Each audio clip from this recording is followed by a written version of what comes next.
Well, good morning, good day, good afternoon, wherever you are, and welcome to our broadcast. This is Terry from Jensen Dental Technical Support and Jensen itself. And today we're going to be talking about adjusting color from the value side with MiYO. And this is something from our educational site, but I actually put a little bit more onto it because I thought just the way it started out was just like, just a one of the 1-2 punch. So what we're going to do is we're going to go ahead and get started.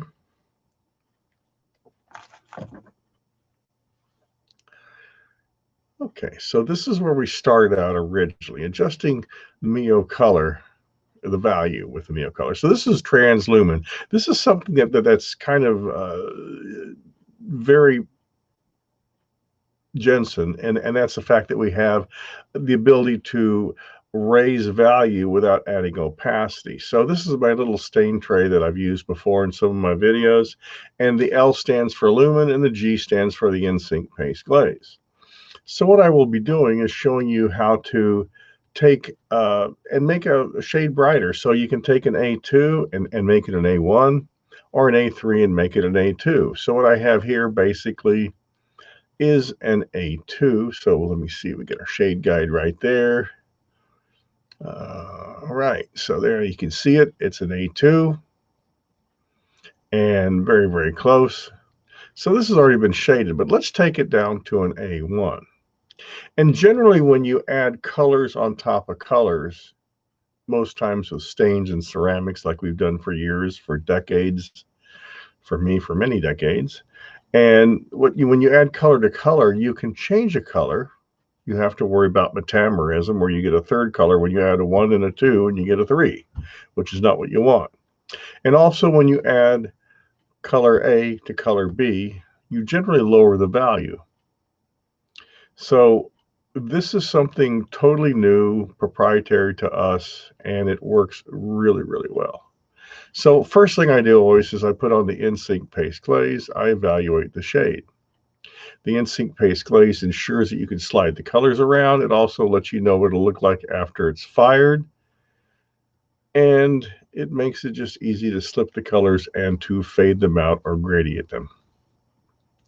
So what I've done is I have the lumen colors. Remember, whenever you dispense colors, or if you're just using it out of your stain tray for the first time in the morning, you want to mix them just slightly. Jars about 5 or 6 seconds is what I normally do. If it's in a stain tray like this, probably 2 or 3 seconds. But you see, I have this fairly thick because what I want to do is I want to use this to diffuse the chroma that's already on the tooth. So if I'm at an A2 and I want to go to an A1, this is like applying sheer drapes on top of a color. And you're going to get a filtery effect. But because you're starting out with something that's higher in value, you don't lose value. At the very worst, you end up at a net zero, but you're usually going to end up with a little bit higher value. And we'll all agree that A1 appears higher in value or less chrome intense than A2. So what I do is I put it on top of the paste glaze and I can slide it towards the incisal and fade it out. Now, you've seen me in the past get my colors diluted very much so that I can apply them in very thin films. But this is a case where I want to diffuse the color emanating from the surface of the restoration, and I want to have it come through and end up being an A1. So I'm going to just be very, very gentle with it. And just like if you were flowing dye stone and do an impression, we call it the dab and drag technique, where I have it thicker and I just kind of float it and vibrate it so it kind of smooths out. Kind of like if you have honey, say in a plate, and you vibrate it and it smooths out and layers out even. And we see we're very, very close to an A1 right there. There's nothing hard about this. You just have to get used to doing it. So here I'm going to take an A3. Now I'm doing this on top of a shade tab right here because it says WYSIWYG, which is the acronym for what you see is what you get. So I put the paste glaze on first, and I'm going to try to make it down to an A2. So again, taking the lumen And you see it's a little thicker. It's kind of like a heavy latex paint or like very thick, expensive nail polish, as my wife tells me. It's the more expensive it gets, the thicker and smoother it gets. So we gently flow this on and we stretch it towards the incisal so the color fades out and diffuses. And you can already see in the picture where it's a lot less intense in chroma than it was. The tooth right there, the right hand side is the original shade and the left hand side is the A2 diffusion. So now I'm going to apply even more. So you notice the brush never bends. All I'm doing is letting the material flow off the brush like fountain pen ink would flow off a fountain pen nib. Just gently float it on. Don't try to create any pressure. You want it to flow off full thickness and just gently let it stretch towards the incisal so it fades out. Now here I'm going towards an A1. Why? Because I can. Now, I'm not going to tell you can get this first time you pick up MiYO. It's going to take you getting used to it because so many of us are so used to trying to uh, spread and thin out our stains. So lumen materials for diffusing chrome, in other words, adding value, the lumen, I would say for the beginners, up to one shade lighter. And once you use it more, you can get more. But you can take the lumen and our new lumen plus, which is 50% more intense, and you can go one shade lighter easily and up to 1.5 shades lighter pretty simply. It doesn't take a lot of experience. And the lumen plus 1.5 shades or even more lightening effect. So lumen, the lumen plus, and the lumen plus itself by itself. So you have 3 levels of intensity basically that you can use. And as long as these shades are mixed up, you can mix them together, on a palette.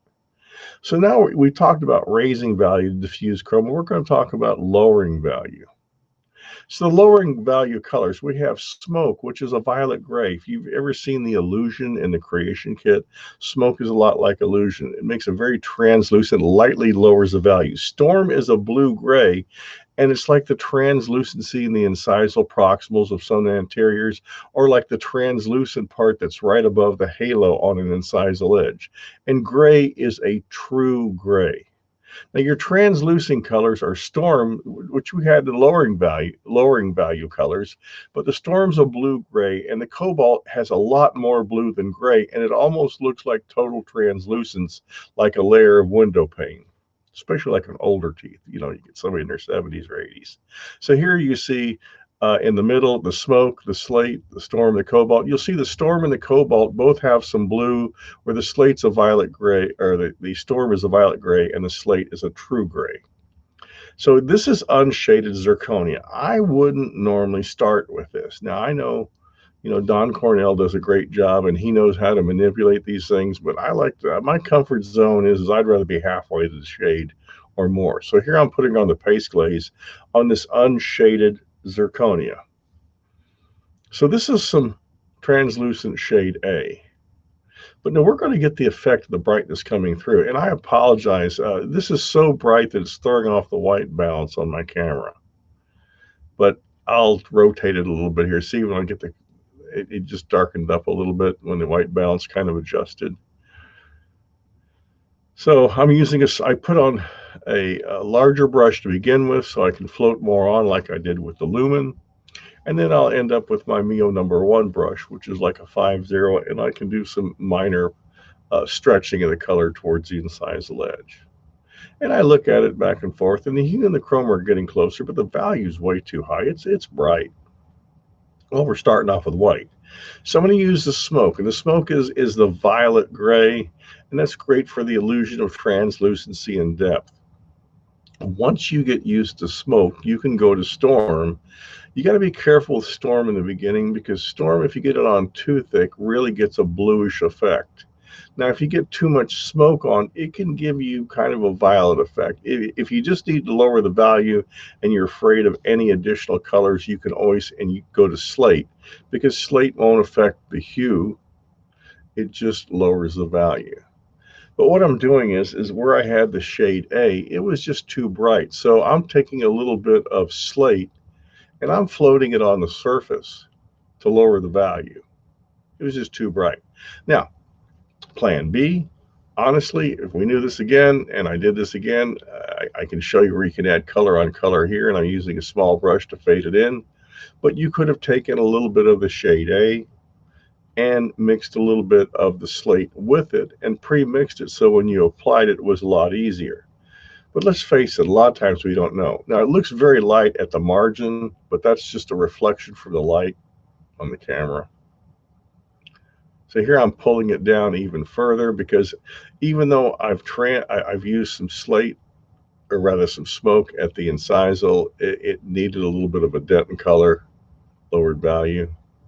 And it's really important to ensure that your shade tab is the same on the same plane and the same rotation, angle, everything as your shade tab. So here we're going to see where we came from, where we started, just using a little applicator there and wiping it off. And you can see it was very, very white. Now, in the middle third, on the proximal, it's not too bad, but like in the middle third, you see there on to the right of that arrow line that it's about the right shade. But after I took my little 5-0 brush or my MiYO 1 brush, I wiped it down a little bit. We're very, very close to the shade.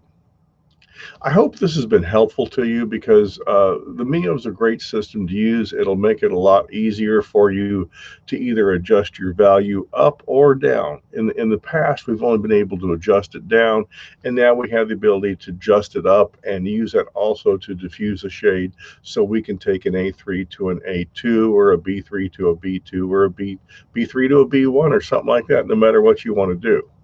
So in wrapping this up, if you still have questions, call our technical department at 800-528-5531 for any further assistance. We have people there, or you can call your sales rep if you want to. We're more than happy to turn the calls over to us.